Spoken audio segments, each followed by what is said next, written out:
Hey guys, Anthony here with Pistons Talk. Hope you guys are having a great day so far. What I wanted to do today, since it is NBA Draft Lottery Week, we will get to see this Sunday what pick your Detroit Pistons will possibly have in this upcoming NBA draft.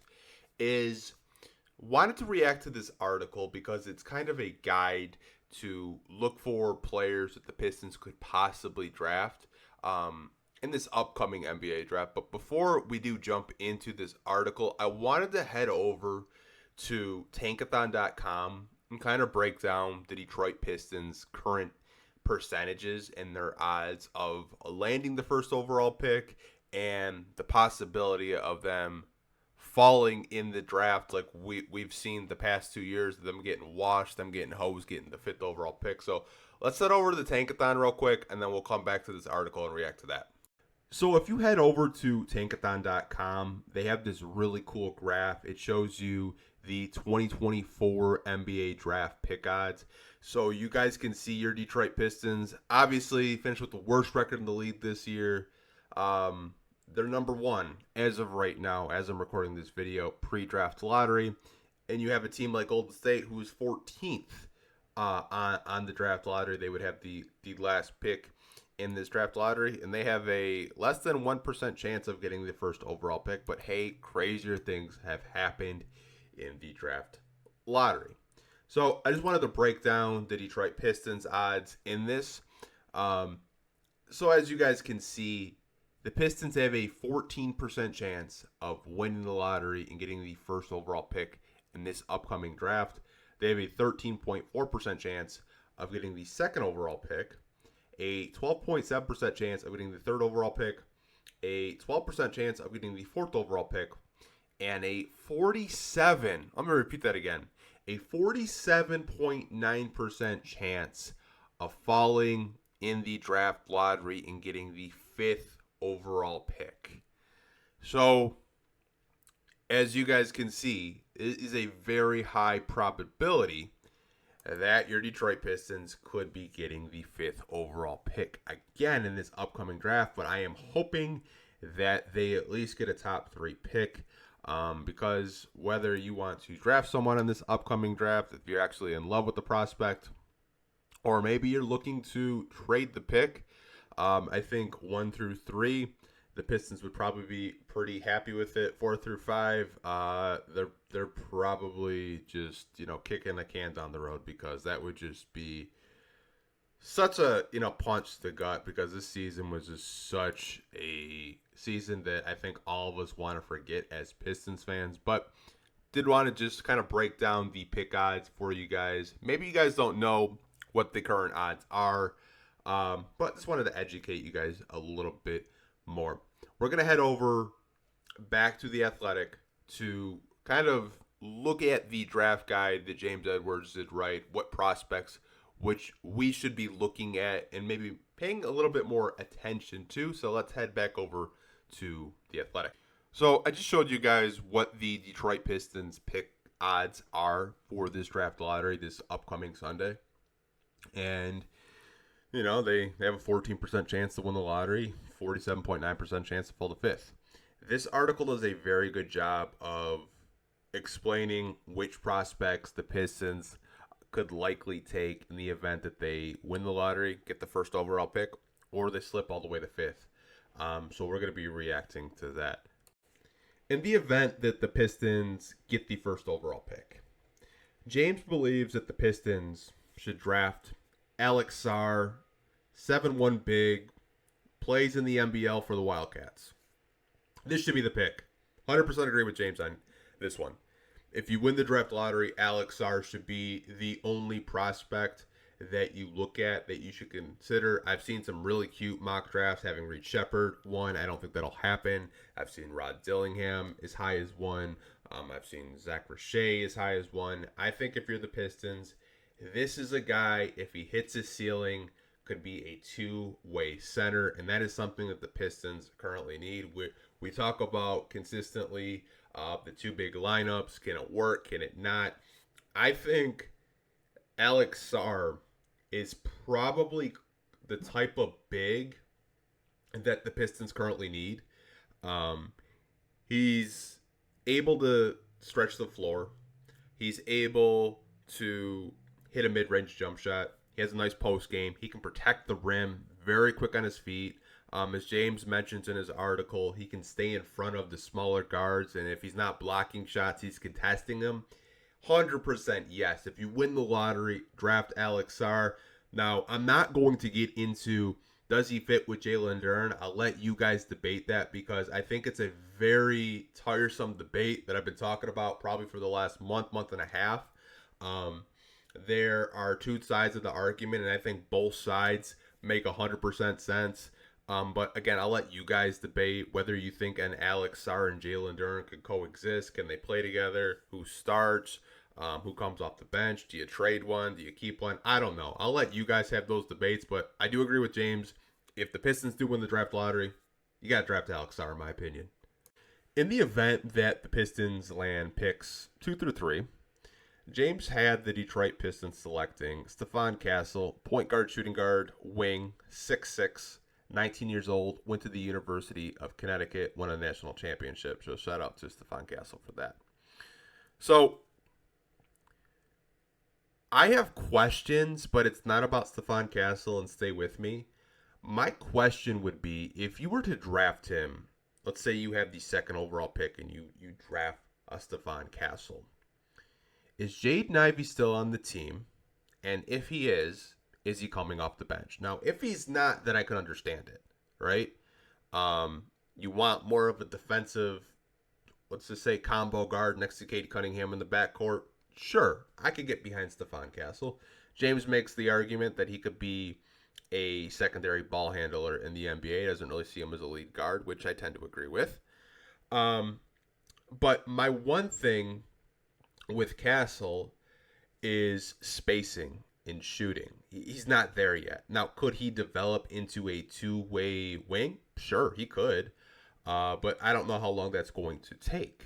Will it take 2 years, 3 years, 4 years? Who knows? We'd have to wait and see. So I would have to disagree with taking a Stefan Castle at 2, given just the lack of spacing that we saw this year next to Cade Cunningham. I'd find it really hard to believe that we drafted another defensive-minded guard that struggles to hit a shot consistently. That's just my opinion. I know some of you guys are that you really like the idea of Stefan Castle. I just think he looks better on paper than what it actually could look like on the court. But hey, that's just my opinion.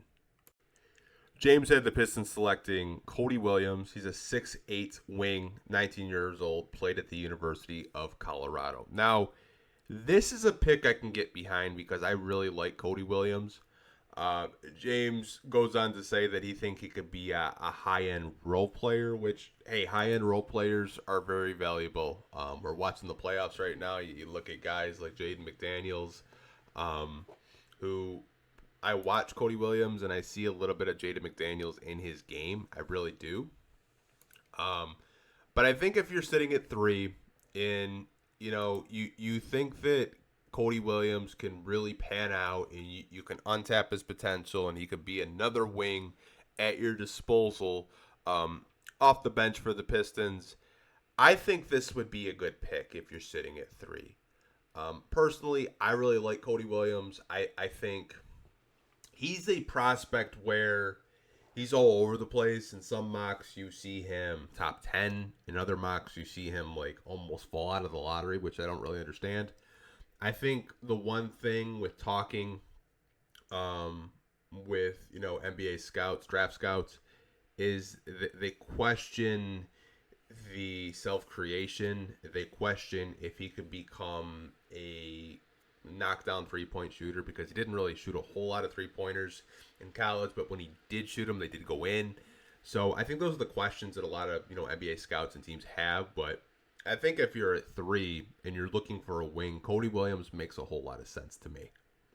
So as we scroll down, we see a couple more prospects if the Pistons were to fall between the second and the third overall pick.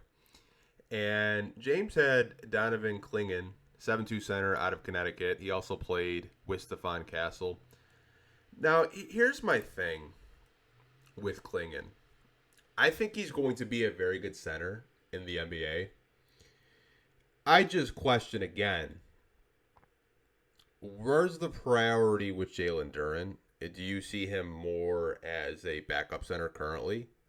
Um, or do you see him as a long term future piece, as a starting center, a building block, if you will? I think Donovan Klingen, 7-2 center, could protect the rim, had a really good tournament. He's a good player. He really is. I think 2 for 3. I know I've seen, saw ESPN this week say that he could be the first overall pick, which I don't think he's going to be the first overall pick. I really don't. I could be wrong, but I just don't see it. I think you could possibly take a swing top 5. But I think if you're the Pistons and you select him like second, I would have a lot of questions. I would have questions how you're going to use him. Is he your new starting center? Is he like what are we doing, right? I like him as a prospect, but I don't know if I like him 2 through 3. That's just me though. As we do scroll down the list, we have Modest Bazelis out of the G League Ignite. And I think if the Pistons are in that 2 to 3 range, Modest Bazelis makes a whole lot of sense. Now I know people are gonna like make a joke. Oh, Arn Tellum's son's client. Yeah, he is, but he's probably the one wing in this draft where I think he has the most potential to become a good player. He's 6'9", 19, played in the G League Ignite. When I see Bazelis, I see a little bit of Franz Wagner. I think he could become that type of player, that type of just utility wing out there that could just do the dirty work, do a lot of the little things that don't show up in the box score. Really like his game. And I think a lot of you guys do too. In the event that the Pistons land picks 4 through 5, James had the Pistons selecting Dalton Connect. He's a 6'6 wing, 23 years old, went to the University of Tennessee. Now, in the event that the Pistons, fall 4 or 5 in the draft, I think if you're the Pistons and you're looking for a guy that can contribute day one, can score the basketball, you can talk me into it because I think Dalton Connect could come in, get drafted by the Pistons, and give you a good 8 to 10 points off the bench. He could. I think that highly of him. I really do. He could average more. Who knows? He's 23, which I think some people get really weird about draft age, and I don't understand why. We've seen guys that are a little bit older coming out of the draft, and they do just fine. I mean, this year we saw the Pistons draft Marcus Sasser, who was one of the older players coming out of the draft, and had a pretty good summer league. Started the season really hot, had a little bit of a rookie wall, and then finished the season strong. I'm not opposed to drafting an older player. I'm really not. I don't really hate the pick if it's between 4 and 5. His last player, if the Pistons do fall between 4 and 5, is Reed Sheppard, who is a 6'3 guard, 19 years old, went to the University of Kentucky. Reed Sheppard can shoot the hell out of the ball. I like Reed Sheppard a lot. I think fit-wise, he makes probably the most sense next to Cade Cunningham. He really does. Just his ability just to score the basketball. But my only thing with Reed is I question him being 6'3" and being a 2 guard in the NBA. Because he's not like a lockdown defender too. That's the thing, what I question the most. But I think just from the offensive side of the ball, he can fill it up. He can score at all 3 levels. I really like Reed Sheppard a lot. But again, I'd be kind of hesitant if I am the Pistons, drafting between 4 and 5. But I want to know what you guys think of these scenarios of the Pistons winning the lottery, drafting Alex Sarr, picks 2 through 3. I think we had Stefan Castle in there, Cody Williams, Donovan King. I can't remember who the last one was. I'm gonna have to go check because I don't remember. My memory is so shot. What was the last? Oh, Modest Buzelis. Yeah, I mean, I want to know what you guys think of this list that James did compile. If the Pistons were to win the lottery, and if they fall all the way to 5 for 3 straight years of the prospects that he did have listed in here. Kind of interesting that we didn't see Zach Richey in this list, but I'll talk to you guys down below in the comment section. Like always, hope you guys are staying safe. Take care, and I'll catch you guys in the next video. Peace.